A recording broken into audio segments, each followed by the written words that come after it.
திருச்சிற்றம்பலம். இன்னாருடைய சிவனையை போற்றி எந்நாட்டவருக்கும் இறைவா போற்றி. நெக்ஸ்ட் ஜென் அஸ்ட்ரோ சேனல் நேயர்கள் அனைவருக்கும் அன்பான வணக்கங்கள். இன்னைக்கு நாம மே மாத பலன்களை பத்தி பார்க்க போறோம். அதற்கு முன்னாடி இந்த மாதம் என்னென்ன கிரகங்கள் மாறுறாங்க அப்படிங்கிறத நம்ம முழுமையா பார்க்கலாம்.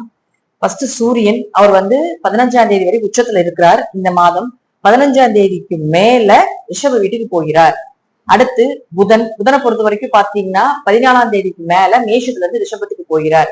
அடுத்தது சுக்கிரன் ஆட்சி பலம் பெற்று தன்னுடைய சொந்த வீட்டுல இருந்துட்டு இருந்தாரு. இப்போ சுக்கிர பகவானும் 14ஆம் தேதி தன்னுடைய வீட்டில் இருந்து மிதுனம் வீட்டுக்கு போகிறார். இதுல ஒரு பிளஸ் என்னன்னு கேட்டீங்கன்னா, சுக்கிரன் மிதுனத்துக்கு வரும் பொழுது புதன் ரிஷபத்துக்கு வந்துடும். அப்போ சுக்கிரனும் புதனும் பரிவர்த்தனை ஆகுறாங்க, வீடு மாறி இருக்கிறாங்கன்னு அர்த்தம். சுப கிரகங்கள் பரிவர்த்தனை ஆவது மிகப்பெரிய யோகம்.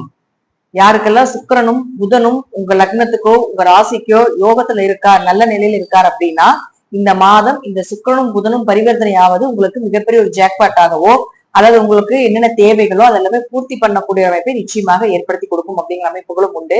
ராகுகேதுகளை பொறுத்த வரைக்கும் அதே இடத்துலதான் இருக்கார். அதே போல செவ்வாய் பார்த்துட்டீங்கன்னா சனியோட சேர்ந்து ஒரு போராட்டத்தை கொடுத்துட்டு இருந்தார் இத்தனை காலமா. இப்போ மே மாசம் 11ஆம் தேதி செவ்வாய் பகவான் தன்னுடைய வீட்டுக்கு ஆட்சி பலம் பெறுகிறார், தன்னுடைய சொந்த வீட்டுக்கே வரப்போகிறார்.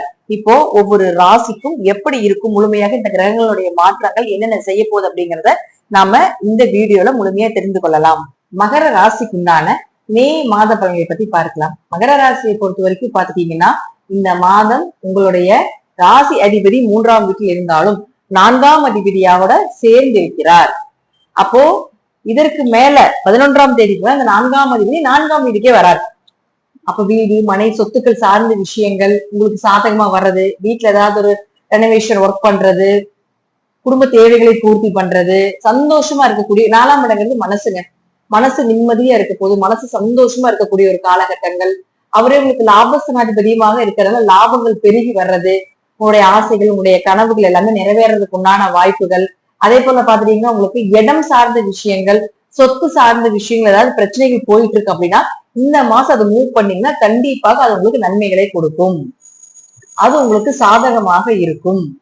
அம்மாவுடைய ஆரோக்கியம் நல்லா இருக்கிறது, உங்களுடைய ஆரோக்கியங்கள் நல்லா இருக்கிறது, இதெல்லாம் நல்லா எதுன்னா நீங்க எதெல்லாம் சந்தோஷமா நினைக்கிறீங்களோ அதெல்லாமே உங்களுக்கு நடக்கிறதுக்கு உண்டான ஒரு மாதம் இந்த மாதம். அடுத்து 5ஆம் அதிபதி 5ஆம் வீட்டிலேயே இருக்கார் சுக்கிரன். அப்ப 14ஆம் தேதி வரைக்கும் கூட தெய்வத்தினுடைய அனுகிரகம் கிடைக்கிறது, தெய்வம் உங்க கூட வாசம் பண்றது, ஒரு பெண் தெய்வத்தினுடைய அனுகிரகம் கிடைக்கிறதுக்கான வாய்ப்புகள், தொழில் பெருக்கம்.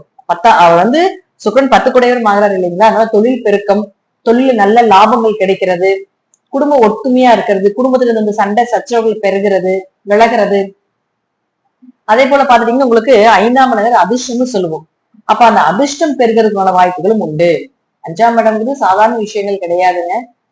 அதிர்ஷ்டம், திடீர் வருமானங்கள், குடும்ப ஒத்துமையா இருக்கிறது, குழந்தைகள் சார்ந்த விஷயங்கள், பெயர் புகழ் பதவி எல்லாமே கிடைக்க போகுது. 5ஆம் இடம் எல்லாமே இந்த காரகம் தான். 5ஆம் இடம் எல்லாமே இதனுடைய காரகங்கள் தான்.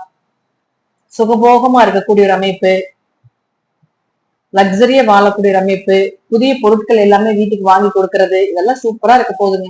அப்போ 14ஆம் தேதிக்கு மேல பாத்தீங்கன்னா ஒரு 6ஆம் வீட்டுக்கு போயிடுவார். அப்போ தொழிலாக இருந்தாலும் குடும்பமாக இருந்தாலும் உங்களுடைய சந்தோஷ தேவைகள் எல்லாமே 14ஆம் தேதிக்கு முன்னாடி வைத்துக் கொள்வது நல்லது. 14ஆம் தேதிக்கு மேல 6ஆம் வீட்டுக்கு போயிடுவார். அப்போ குழந்தைகள் ரீதியாக கொஞ்சம், குடும்ப ரீதியாக, தொழில் ரீதியாக கொஞ்சம் கவனமாக இருக்க வேண்டும். இருப்பினும் குருவோடு இருக்கும் பொழுது எல்லாம் வெளிநாடு வெளியூர் போயிட்டு வர்றது, குடும்பத்தோட இன்ப சுற்றுலா போயிட்டு வர்றதுக்கான ஒரு வாய்ப்புகள், உங்களுடைய முயற்சிகள் எல்லாமே கைகூடி வர்றது, இதெல்லாமே நிச்சயமாக நடக்கிறதுக்கான வாய்ப்புகள் உண்டு. அடுத்தது புதனை பொறுத்த வரைக்கும் பாத்துட்டீங்கன்னா 9ஆம் அதிபதியும் 6ஆம் அதிபதியும் ஆகிறார். அவர் பாத்தீங்கன்னா 4ஆம் வீட்டுல இருக்கார். அடுத்தது 5ஆம் வீட்டுக்கு போக போகிறார். அப்ப 9ஆம் அதிபதி 4ஆம் இடத்துல இருந்தாலும் 5ஆம் இடத்துல இருந்தாலும் யோகம் தான்.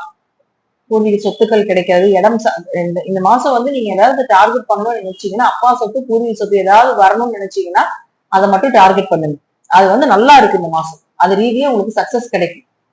சொத்து சார்ந்ததோ இடம் சார்ந்ததோ வண்டி வாகனங்கள் சார்ந்தது எல்லாமே சக்சஸ் ஆக போகுது. கடன் எல்லாமே அடைக்கிறதுக்குண்டான ஒரு வாய்ப்புகள், நோய் நிவர்த்தி ஆக போகுது. பல நாளா இருந்து வந்த நோய்க்கு ஒரு நல்ல மருந்தோ மருத்துவரோ கிடைக்க போறாங்க.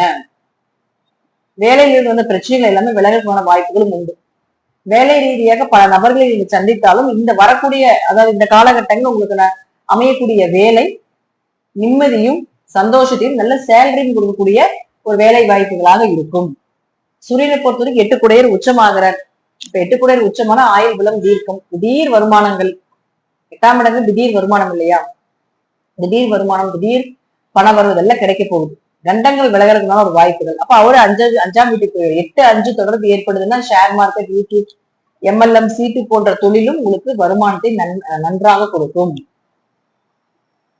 நிறைய எழுந்துட்டீங்கனாலும் கூட இப்போ அதிர்ஷ்டஸ்தானாதிபதி நல்லா இருக்கிறதுனாலையும், அதே போல செவ்வாய் நல்லா இருக்கிறதுனாலையும் இழந்ததை மீண்டும் எடுக்கக்கூடிய அமைப்பு நிச்சயமாக உண்டு.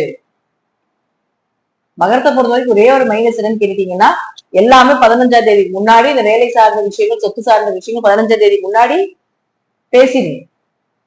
உங்களுக்கு நன்மைகள் எல்லாமே ஃபர்ஸ்ட் ஹாஃப்லயே நடந்தது, செகண்ட் ஹாஃப்லயும் நடக்கும், கொஞ்சம் ஸ்லோவா நடக்கும், அவ்வளவுதான். மற்றபடி பாத்தீங்கன்னா மகரத்துக்கு இந்த மாதம் அதிகமாக நன்மைகள் நடக்கக்கூடிய மாதமாகவே இருக்கு.